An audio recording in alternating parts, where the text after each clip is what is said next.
Hey everyone. Tonight we're drifting back to a time before central heating, before dental hygiene, and certainly before anyone thought twice about eating a roasted swan with its feathers glued back on for presentation. So go ahead, dim the lights, get comfortable, pull the blanket up just a little higher. Tonight we're talking about medieval banquets, and along the way we're going to wander into the strange, sad, and occasionally horrifying personal lives of the people who hosted them. There's no rush. We have all night. Let's start with the food, because the food, somehow, is the least strange part of this story. A medieval banquet wasn't really about eating. Eating was almost incidental. It was theater. It was propaganda. It was a way for a king or a duke to say, without saying it out loud, "Look how much power I have, and look how little I care about your peasant opinions on portion sizes." A proper feast could run for 6, 7, sometimes 10 courses, and each course wasn't really a course so much as a small performance with edible props. Peacocks were a favorite. They'd roast the bird, then very carefully reattach the feathers and the head afterward, so that what arrived at the table looked less like dinner and more like a taxidermy exhibit that had wandered in by mistake. Nobody particularly enjoyed eating peacock, by the way. It's stringy. It's gamey. It tastes, by most contemporary accounts, like a slightly disappointed goose, but that was never the point. The point was the spectacle. And then there were the subtleties, which is a wonderfully polite medieval word for sugar sculptures nobody asked for. These were elaborate models made of sugar paste or marzipan, shaped into castles, coats of arms, or occasionally entire miniature battle scenes, plopped down between courses so the guests had something to admire while their stomachs slowly filled with lark tongue and eel jelly. Because yes, eel was extremely popular. Eel stew, eel pie, jellied eel. Eel in practically anything you can imagine putting eel in. Medieval Europe, it turns out, was deeply, unwaveringly committed to eel. Now, the seating arrangement at these banquets tells you almost everything you need to know about medieval social anxiety. There was a salt cellar, an elaborate, often absurdly large vessel for salt, placed in the middle of the high table. And where you sat relative to that salt cellar determined your entire social worth for the evening. Sit above the salt, near the host, and you were somebody. Sit below the salt, further down the table with the lesser nobles and the awkward cousins nobody quite trusted.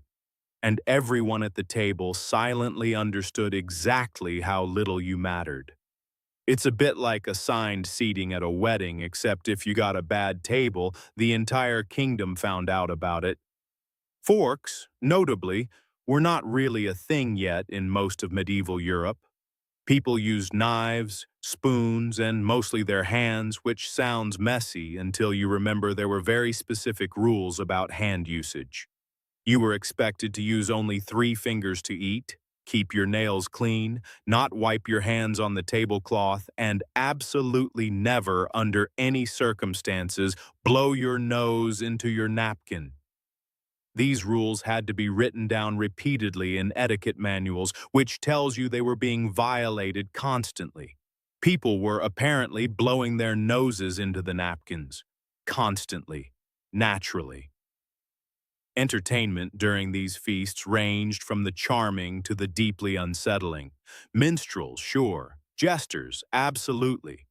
But also, in some of the more elaborate royal courts, actual staged battles reenacted at the table using small models, or entremets, which were essentially live-action skits performed between courses. One particularly famous banquet thrown by the Duke of Burgundy in the 15th century featured a pie containing 28 musicians who then began playing instruments once the crust was cut open. 28 of them, inside a pie. One imagines the trumpet player in particular having some regrets about his career choices right around the third hour of crouching in pastry. But let's slow down and drift toward the people who actually sat at the head of these tables, because that's really where the strangeness compounds. The banquets were strange, sure, but the people hosting them were stranger still, and it's here that our story really settles in for the night.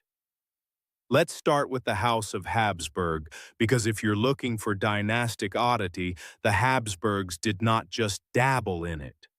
They committed, fully, for generations. The Habsburgs, if you're unfamiliar, were one of the most powerful royal families in European history, ruling over Austria, Spain, and enormous stretches of territory for centuries. And their preferred method of maintaining that power was, unfortunately, marrying each other. Repeatedly. Uncle to niece.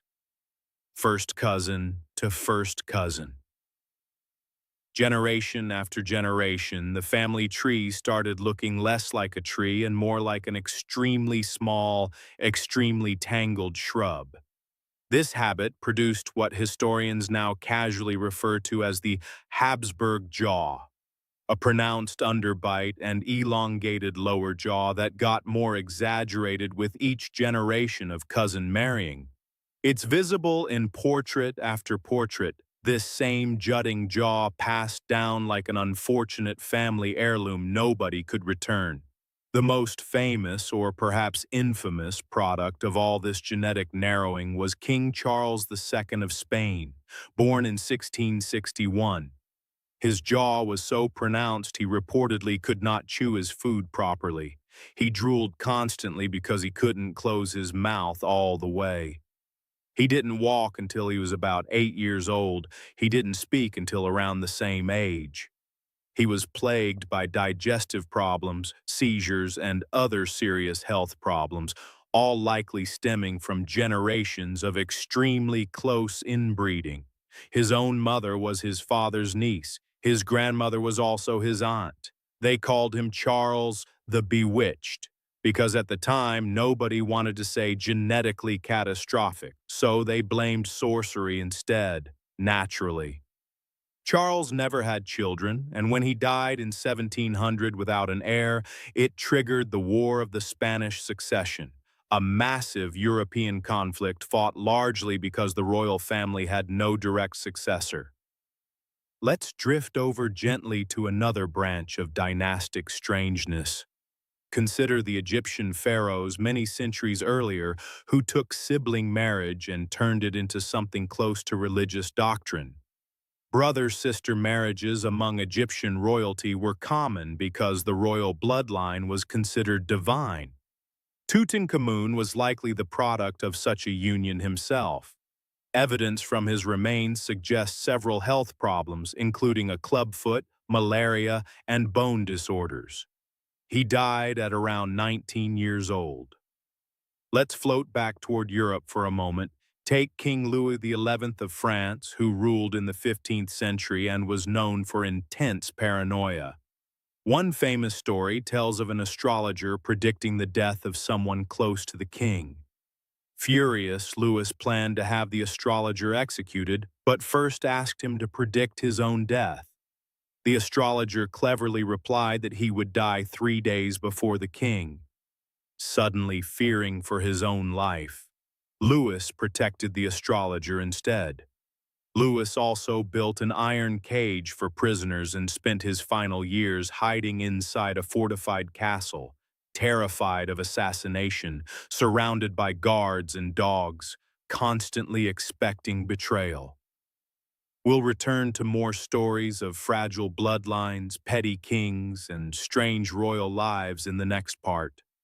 For now, imagine the candlelight, the smell of roasted meat, the quiet clinking of goblets, the astrologers whispering in dark corners, and the sugar castles slowly melting beneath the torchlight. It's a strange world, and yet, centuries later, all those worries, rivalries, and ambitions have faded into quiet pages of history. Hey, welcome back! settle back in. Let's pick up right where we left off, drifting further into the tangled, slightly overgrown family tree of European royalty. Let's talk about Juana of Castile, more commonly known to history as Juana la Loca or Joanna the Mad. It's a nickname history gave her rather casually, and one that, when examined closely, she may not have fully deserved. Juana was born in 1479, the daughter of Ferdinand and Isabella of Spain. She wasn't originally expected to inherit the throne, but after the deaths of her older siblings and a nephew, the line of succession changed, and she unexpectedly became heir to the kingdoms of Castile and Aragon. She married Philip the Handsome of the Habsburg family. By most accounts, Juana deeply loved her husband while Philip was far less devoted. His repeated affairs fueled her jealousy, and stories of her emotional outbursts quickly spread throughout Europe. Whether many of those stories were true or exaggerated by later writers is still uncertain. Then, in 1506, Philip died suddenly, most likely from typhoid fever. Rumors of poisoning immediately followed, as they so often did in royal courts. According to many historical accounts, Juana refused to let his body be buried. She repeatedly had the coffin open to look at him and traveled across Spain with it, unwilling to let it leave her sight. Some stories even claim she refused to allow any woman near the coffin, still jealous even after his death. Whether this behavior came from overwhelming grief, mental illness, or a combination of both is impossible to know for certain today. What is clear is that her father Ferdinand, and later her own son Charles, found her condition politically useful. Declaring her unfit to rule allowed them to govern in her name, while she spent nearly 50 years confined in a convent at Tordesillas, living largely forgotten until her death in 1555. It's worth pausing to consider how often history labeled women mad at moments when powerful men benefited from that label. Her son became Charles V, one of the greatest Habsburg rulers, controlling an empire so vast it was famously said that the sun never set upon it. Yet even Charles carried the unmistakable Habsburg jaw. He reportedly struggled to fully close his mouth, suffered digestive troubles throughout his life, and ignored doctors' advice by continuing to eat heavy foods like eel pie, despite worsening attacks of gout. Now, let's drift toward Portugal. Afonso VI of Portugal suffered a childhood illness, likely encephalitis, that left him partially paralyzed and prone to unpredictable behavior. Historical accounts describe him as violent and unstable. His marriage to Marie Françoise of Savoy was reportedly never consummated. In one of history's stranger royal twists, his own brother Pedro eventually took control of the government and later married Afonso's former wife after the marriage was annulled.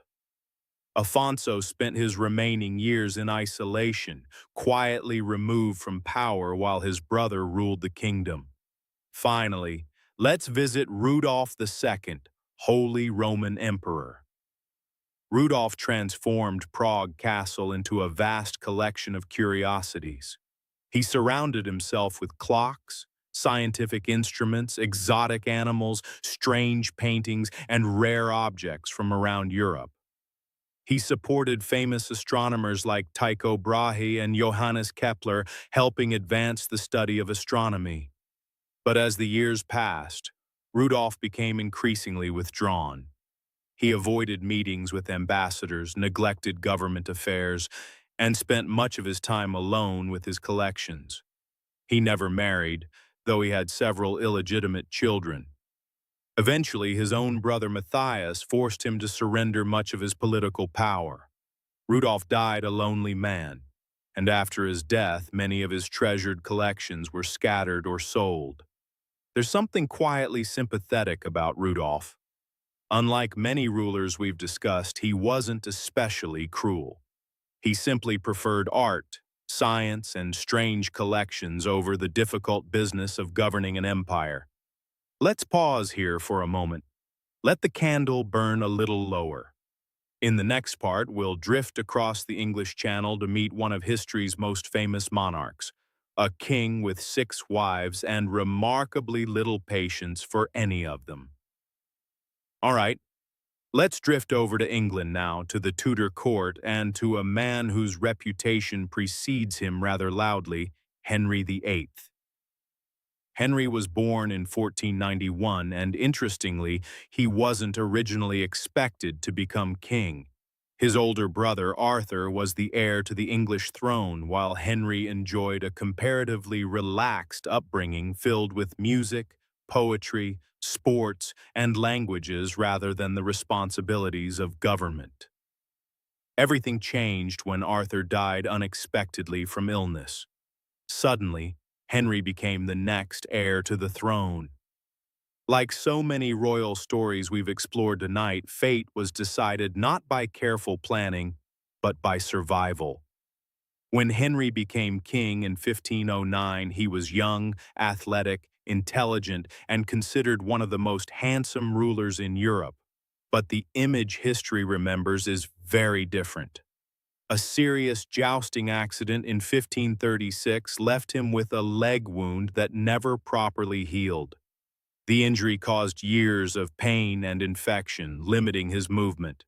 His weight increased dramatically, and by the end of his life, he required mechanical devices simply to move around the palace. But of course, Henry is remembered most for his 6 wives. His first wife was Catherine of Aragon, the widow of his late brother Arthur. Their marriage lasted more than 20 years. Although Catherine gave birth several times, only one child, Mary, survived into adulthood. Desperate for a male heir, Henry sought an annulment of the marriage. When the Pope refused, Henry broke England away from the Catholic Church and established the Church of England, making himself its supreme head. It was one of the most dramatic religious and political transformations in English history, all driven by one king's determination to remarry. His second wife was Anne Boleyn, the woman Henry had pursued for years. She gave birth to a daughter, Elizabeth, who would later become one of England's greatest monarchs. At the time, however, Henry saw only another daughter instead of the son he desperately wanted. Anne soon lost the king's favor. She was accused of adultery and treason on evidence that many historians today consider extremely weak. In 1536, she was executed, and Henry was already preparing to marry someone else before her execution had even taken place. Naturally, his third wife, Jane Seymour, finally gave Henry the long-awaited son, the future Edward VI. Tragically, Jane died shortly after childbirth. Among all of Henry's wives, she appears to have been the one he mourned most sincerely, and he later requested to be buried beside her. Next came Anne of Cleves, whose marriage was arranged for political reasons. Henry had agreed to marry her partly because of a flattering portrait painted before they met. When they finally met in person, Henry was reportedly disappointed, believing she looked quite different from the portrait. The marriage lasted only a few months and was peacefully annulled. Ironically, Anne received generous estates and lived comfortably for the rest of her life, making her perhaps the luckiest of Henry's 6 wives. His fifth wife was Catherine Howard, a young cousin of Anne Boleyn. By this point, Henry was older, heavier, constantly in pain, and far removed from the energetic prince he had once been. Catherine was accused of infidelity and executed less than 2 years after their marriage. Finally came Catherine Parr, Henry's 6th and last wife. Intelligent and well-educated, she acted more as a companion and caregiver during Henry's declining years than as a traditional queen. She achieved something none of the others managed. She simply outlived him. Henry died in 1547. According to some historical accounts, his body had become so swollen that his coffin cracked slightly during the funeral procession, creating one final strange image in the life of a king who had already transformed England forever. His children also endured difficult childhoods. Mary, daughter of Catherine of Aragon, was declared illegitimate after her parents' marriage was annulled and was separated from her mother. Elizabeth, daughter of Anne Boleyn, suffered a similar fate after her mother's execution. She too was declared illegitimate and spent much of her childhood uncertain of her place within the royal family. Edward, the son Henry had long desired, was raised in near isolation to protect him from disease. Welcome back. Let's continue our journey into 17th century France, where royal life became less about governing a kingdom and more about performing a carefully choreographed spectacle. At the center of it all stood Louis XIV, better known as the Sun King. Louis became king when he was only 4 years old and ruled France for an astonishing 72 years, one of the longest reigns in European history. Determined never to let the nobility challenge his authority, Louis created a court unlike any the world had seen. His greatest masterpiece was the Palace of Versailles. But Versailles wasn't simply a luxurious home. It was a political machine. After growing up during a period of rebellion known as the Fronde, Louis learned an important lesson. Powerful nobles could become dangerous if left alone, so he gathered them all under one roof. At Versailles, noble families competed constantly for the king's attention and favor. Even the smallest daily routine became a grand public ceremony. Every morning, Louis participated in the royal waking ceremony. Dozens of nobles crowded into his bedroom, each hoping to receive the honor of handing the king his shirt, holding his candle, or assisting him as he dressed. These seemingly ordinary tasks became symbols of enormous prestige. Men devoted years of their lives simply hoping to earn the privilege of helping the king get dressed. To modernize, it seems almost unbelievable. Yet at Versailles, proximity to the king meant power. The closer you stood to Louis, the greater your influence became. Privacy, meanwhile, was almost non-existent. Historical accounts describe Louis holding meetings and even receiving ambassadors while sitting on his portable commode chair. To the Sun King, even the most private moments were considered matters of state. Louis's health tells us another fascinating story about medicine during the 17th century. As a child, he survived smallpox. Later in life, he developed an extremely painful anal fistula. In 1686, royal surgeon Charles-François Félix performed an operation without anesthesia. Before operating on the king, the surgeon reportedly practiced the procedure on dozens of ordinary patients to perfect his technique. The operation was successful, and Louis endured it with remarkable determination. The success became so celebrated that some nobles reportedly requested the same surgery themselves, even when they didn't actually need it, simply because it had become fashionable. Naturally. Throughout his reign, Louis fathered numerous children, both legitimate and illegitimate. His personal life was filled with influential royal mistresses before he quietly married Madame de Maintenon, who brought greater stability and religious devotion to his later years.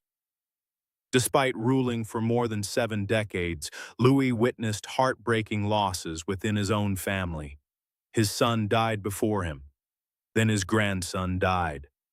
Soon afterward, his great-grandson's father also passed away. In the end, only a frail 2-year-old child remained to inherit the throne. That child would become Louis XV. It was a powerful reminder that even Europe's wealthiest royal family could not escape disease or the uncertainty of succession. Louis XIV himself died in 1715 from gangrene after refusing to have his infected leg amputated. He had ruled France longer than almost anyone could remember, yet his final years were filled with personal loss rather than celebration. His successor, Louis XV, inherited the throne as a 5-year-old boy. As he grew older, he became famous less for political achievements and more for his relationships with influential women, including Madame de Pompadour and later Madame du Barry, whose rise from humble origins shocked much of the French nobility. Louis XV is also associated with the famous phrase, "After me, the flood." Whether he actually said those words remains uncertain, but history unfolded in a way that made the saying feel prophetic. His grandson, Louis XVI, inherited a kingdom drowning in debt, political tension, and growing public anger. Only a few decades later, the French Revolution swept away the monarchy, ending centuries of royal tradition with the execution of Louis XVI and Queen Marie Antoinette. The magnificent palace that once symbolized absolute royal power had become a reminder of how distant the monarchy had grown from the people it ruled. Let's leave France behind now and journey eastward. Our next destination is Russia, where we'll meet a ruler remembered as Ivan the Terrible and discover why the Romanov family carried their own share of extraordinary tragedies. Let's drift now toward Russia, into the cold and mysterious world of the Tsars. Our story begins with a ruler whose nickname alone tells you almost everything you need to know: Ivan the Terrible. Ivan IV was born in 1530 and became Grand Prince of Moscow when he was only 3 years old after his father's death. His childhood was anything but peaceful. His mother died when he was 8, and many believed she had been poisoned. Surrounded by ambitious, noble families fighting for power, young Ivan often experienced neglect despite technically being ruler of the country. These difficult early years left deep emotional scars. When Ivan officially became Russia's first Tsar at the age of 16, his reign began with promise. He introduced legal reforms, strengthened the government, and expanded Russian territory. But everything changed after the death of his beloved wife Anastasia in 1560. Ivan became convinced that powerful nobles had poisoned her. Whether that belief was true or not, it transformed him forever. Growing increasingly suspicious, he created the Oprichnina, a separate force of loyal followers dressed in black robes and riding black horses. Their symbol was a dog's head and a broom, representing their mission to sniff out treason and sweep it away. In reality, the Oprichnina became an instrument of fear. People suspected of disloyalty lost their property, were imprisoned, tortured, or executed. Entire cities suffered under Ivan's growing paranoia. Perhaps the most tragic event of Ivan's life came in 1581. During a heated argument, Ivan struck his own son and heir with a heavy staff. The injury proved fatal. Days later, the young prince died. In a single moment of uncontrollable anger, Ivan destroyed the future of his own dynasty. When Ivan died in 1584, reportedly while playing chess, Russia entered years of political instability that historians would later call the Time of Troubles. Now let's move forward about a century to another towering figure, Peter the Great. Born in 1672, Peter stood nearly 6 feet 7 inches tall, making him an extraordinary presence in an age when most people were much shorter. Peter dreamed of transforming Russia into a modern European power. He built a navy, founded the city of St. Petersburg, and even traveled through Western Europe disguised as an ordinary worker to study shipbuilding and engineering firsthand. His determination reshaped Russia forever. But Peter's personal life carried its own dark shadows. His relationship with his son, Alexei, steadily collapsed. Peter believed Alexei opposed his reforms and feared he might become the center of political resistance. Eventually, Alexei was arrested, tried for treason, and tortured. He died in prison in 1718. Once again, a father had destroyed his own heir. Peter also possessed some remarkably unusual hobbies.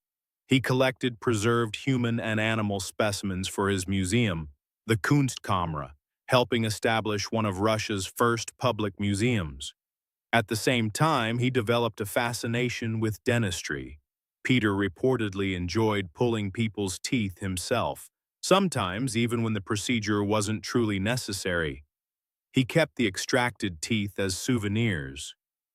It's a strange image.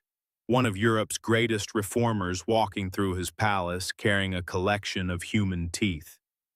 Peter died in 1725 after reportedly jumping into freezing water to rescue sailors from a sinking boat. The rescue damaged his health, and the complications eventually claimed his life. Even his final act reflected his personality: bold, determined, and unwilling to choose the easy path. Now let's leave the icy Russian court behind. Our next destination is the magnificent Ottoman Empire, where royal succession followed rules so ruthless that even Europe's bloodiest royal families seemed almost restrained by comparison. Let's drift now toward Constantinople, the heart of the Ottoman Empire, where royal succession followed a system unlike almost anywhere else in history. While European kings often struggled with rival brothers competing for the throne, the Ottomans developed a far more direct solution. It was harsh, it was brutal, and for centuries it was completely legal. Under a law introduced by Sultan Mehmed II, whichever prince became sultan was permitted and even expected to have his brothers executed. The reasoning was simple. One terrible act, they believed, was better than years of civil war that could destroy the empire. The practice became known as fratricide. Perhaps the most shocking example came in 1595. When Sultan Mehmed III inherited the throne, he ordered the execution of all 19 of his brothers. Most were still children. According to historical accounts, they were strangled with silk bowstrings, a method chosen because it avoided spilling royal blood. 19 young princes, 19 small coffins. The funeral procession reportedly left even the people of Constantinople horrified. Eventually, the Ottoman rulers abandoned this practice, but what replaced it was only slightly less disturbing. Instead of execution, unwanted princes were confined inside a special section of Topkapi Palace known as the cafes or the cage. It wasn't a prison in the ordinary sense that the princes lived in luxury. They had servants, comfortable rooms, and every physical necessity. Yet they were isolated from the outside world.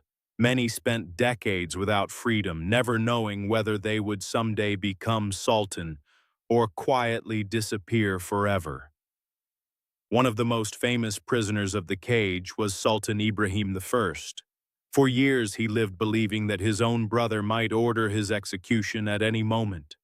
When that brother died and Ibrahim was summoned to become sultan, he reportedly believed he was being led to his death rather than to his coronation.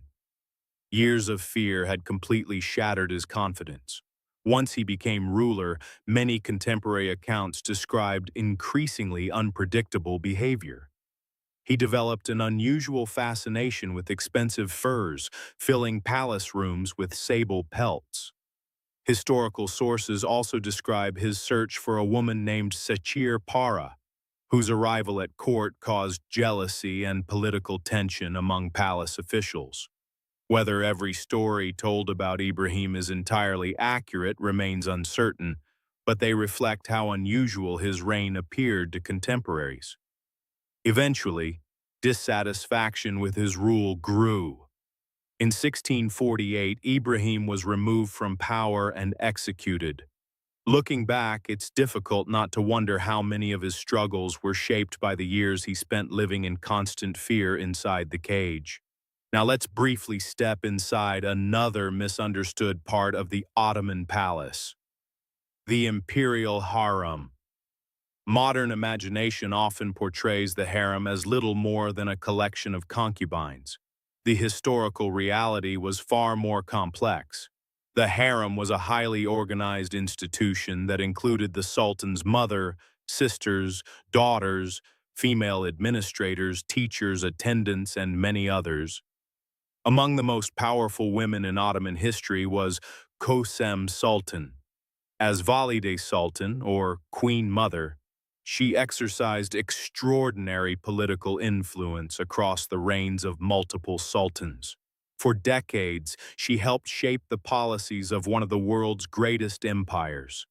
Her remarkable career ended dramatically. Following a fierce struggle for influence within the palace, Kosem was assassinated in 1651 on the orders of her daughter-in-law. According to historical accounts, she was discovered hiding inside a linen closet before being strangled. It's a striking reminder of how dangerous life could become for those standing closest to absolute power. As we travel through these royal courts from Spain to Russia, France to the Ottoman Empire, the same pattern continues to appear. Power attracted ambition, ambition created fear, and fear often led to tragedy. Now let's quietly leave Constantinople behind. Our next destination is England once again, where we'll meet a king remembered for his madness and the doctors whose treatments may have made everything even worse. Let's drift back to England once more, this time to the late 18th century, and meet a king remembered not only for losing the American colonies, but also for one of history's most tragic medical stories. King George III. George became king in 1760. Unlike many monarchs we've encountered tonight, he was widely regarded as hardworking, responsible, and deeply devoted to his family. He and his wife, Queen Charlotte, had 15 children, creating one of the largest royal families in British history. In an age when many kings were famous for their affairs, George's loyalty to his wife made him something of an exception. Everything changed in 1788. George suffered his first major episode of what people at the time simply called madness. According to contemporary reports, he experienced severe abdominal pain, spoke rapidly for hours without stopping, became confused, restless, and struggled to control his thoughts. Even today, historians and medical researchers continue debating what actually caused these episodes. Some believe he suffered from porphyria, a rare inherited blood disorder. Others suggest bipolar disorder or another psychiatric illness. The truth remains uncertain. Unfortunately, the treatments available during the 18th century often made patients suffer even more. Doctors applied hot plasters to George's skin, deliberately creating painful blisters because they believed illness could be drawn out of the body. He was repeatedly given strong laxatives and medicines that caused vomiting. During his most severe episodes, he was restrained in a straitjacket and even placed in a coercion chair, designed to prevent movement for long periods. None of these treatments addressed the actual cause of his illness. Instead, they likely added even more pain to an already frightening condition. George's physician, Francis Willis, managed his treatment using strict discipline, believing firm control would help restore the king's sanity. George reportedly hated these methods, and it's easy to understand why. Although he experienced periods of recovery, his condition gradually worsened over the years.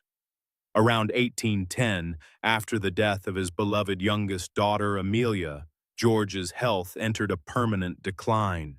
During his final years, he became blind, increasingly deaf, and largely disconnected from reality.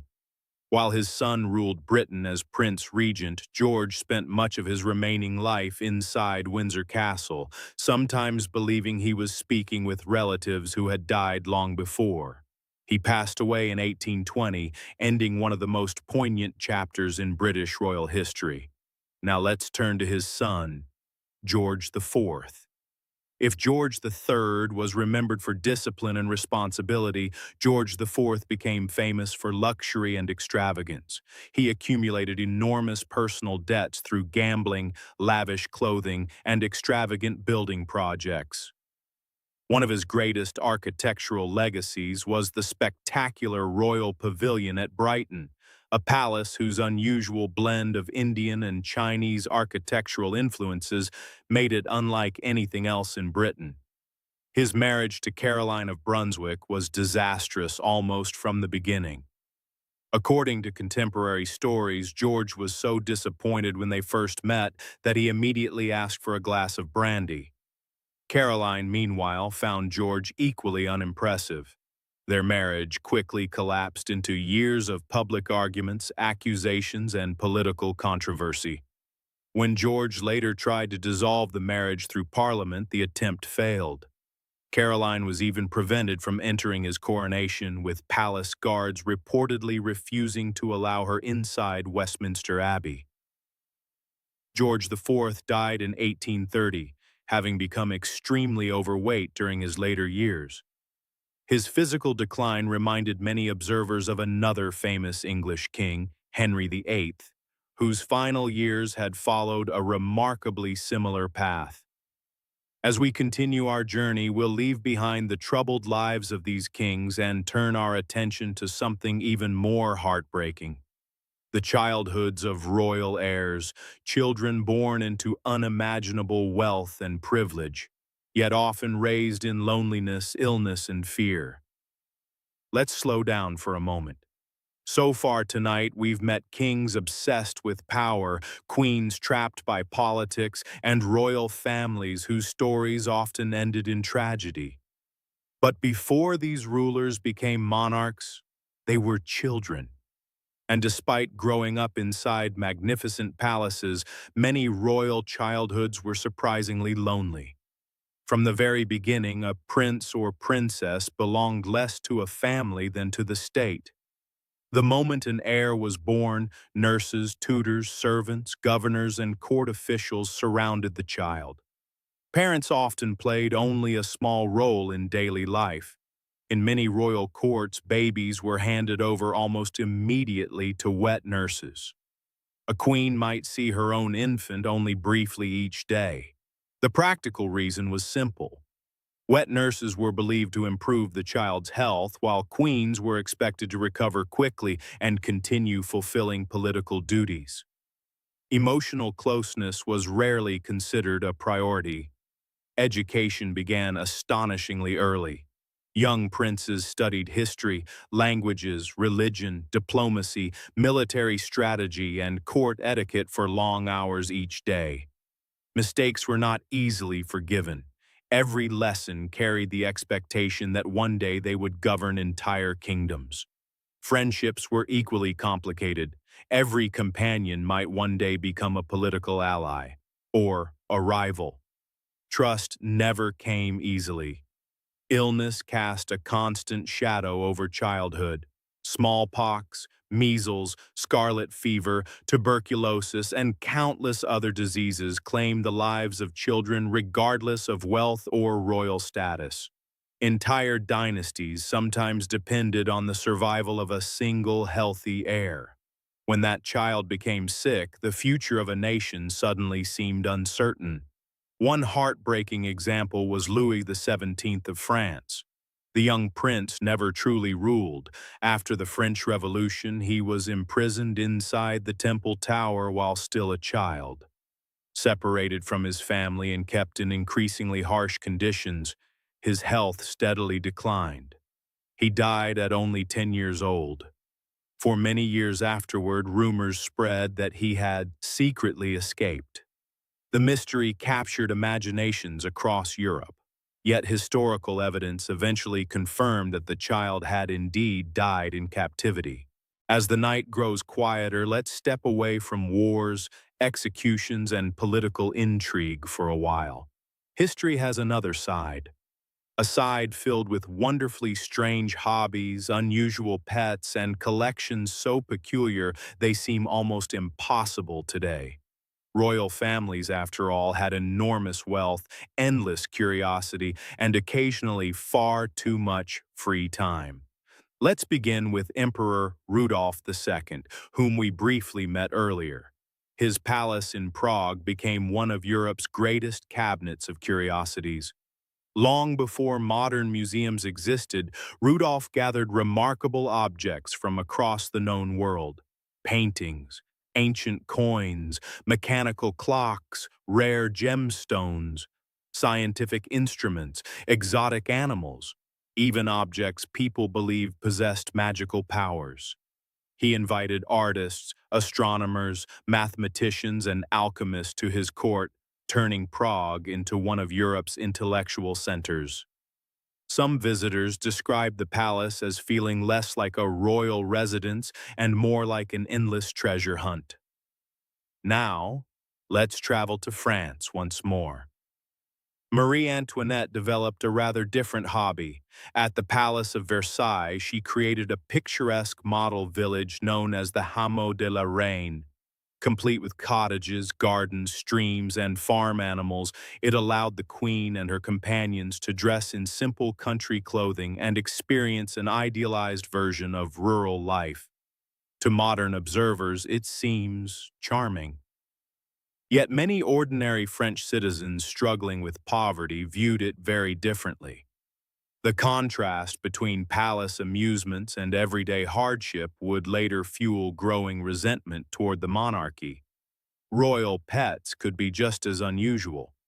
Across Europe, monkeys, parrots, peacocks, lions, bears, and countless other exotic animals appeared in royal collections.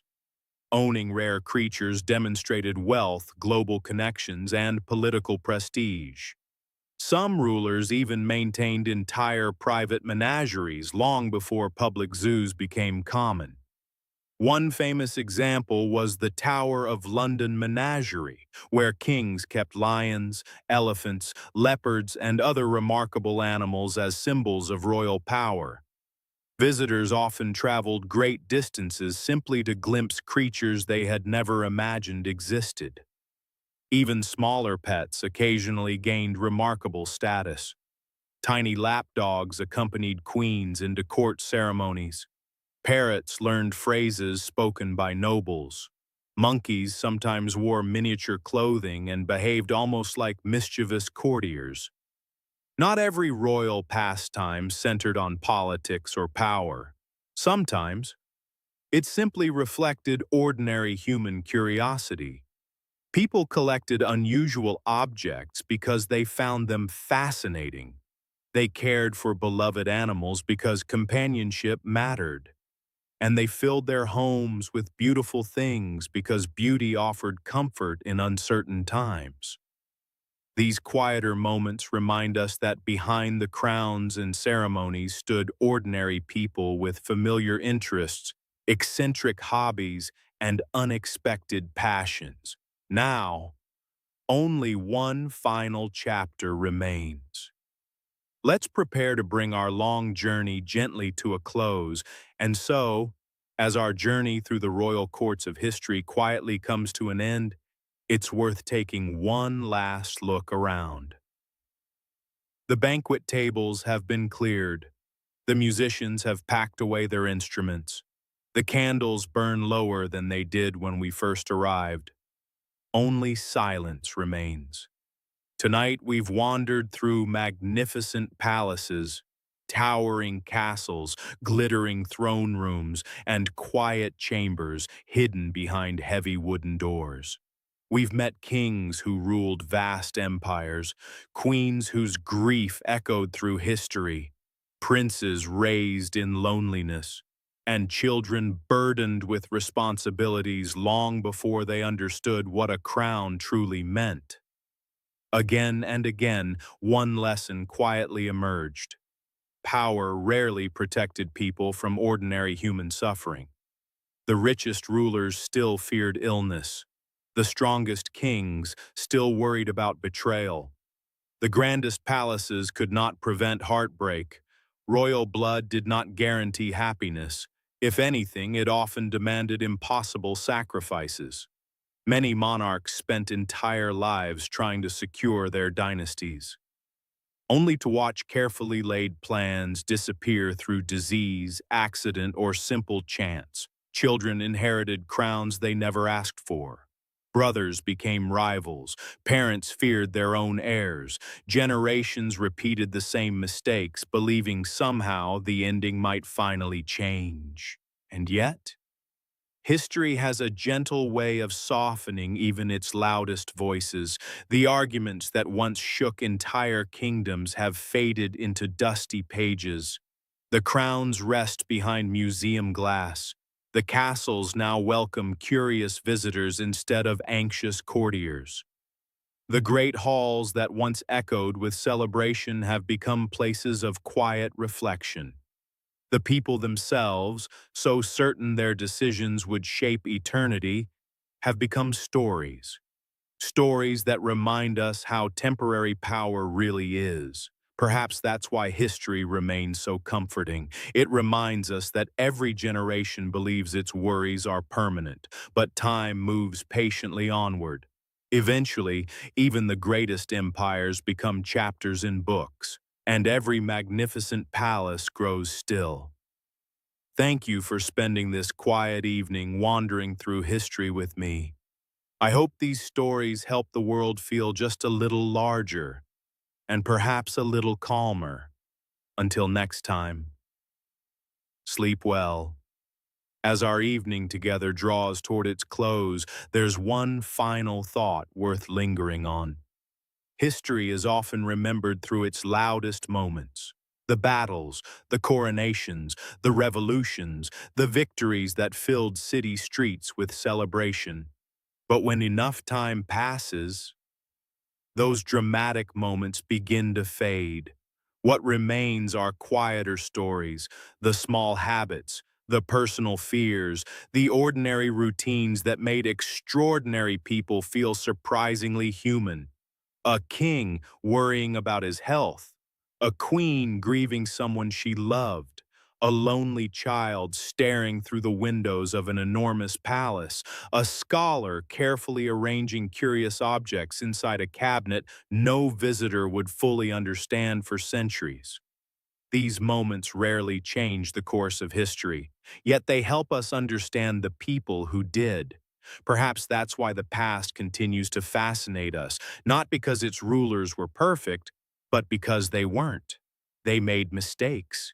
They worried. They loved. They hoped tomorrow would somehow be kinder than today, just as we do. The castles still stand in many places. The portraits still hang upon museum walls. Ancient letters survive inside quiet archives, yet the voices themselves have long since disappeared. Only echoes remain. And maybe that's history's greatest lesson. Every generation believes it is living through the most important moment imaginable, but eventually, time softens every triumph, every disaster, every argument, until they become stories shared quietly between curious strangers. Thank you for wandering through these centuries with me.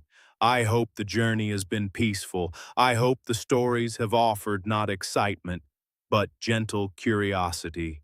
And now, as the final candle flickers, it's time to let history rest. And now, we've reached the very end of our journey. The castles grow quiet, the candles burn low.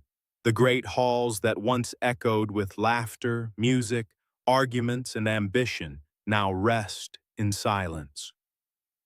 Tonight we've traveled across centuries. We've wandered through medieval banquets, royal palaces, lonely towers, magnificent courts, and forgotten chambers where history quietly unfolded.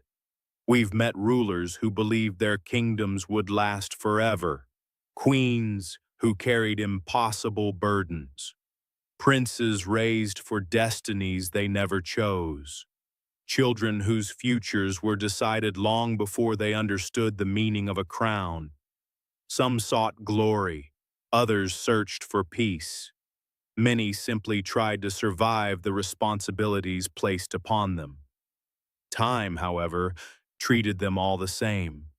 The crowns were passed on, the banners faded, the kingdoms changed. New generations arrived, old stories became legends, and eventually, even the most powerful names settled gently into the pages of history.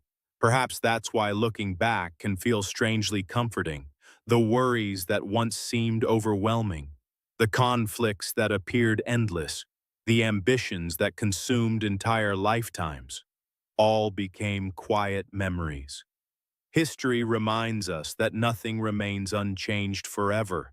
Not kingdoms, not fortunes, not fear, not triumph. Only time continues its steady journey forward. So, wherever you happen to be listening tonight, I hope these stories have offered a few peaceful moments away from the noise of everyday life. Thank you for sharing this quiet walk through the past. Until our next journey together, may your evening be calm, may your dreams be gentle, and may history always have another story waiting when you return. Good night.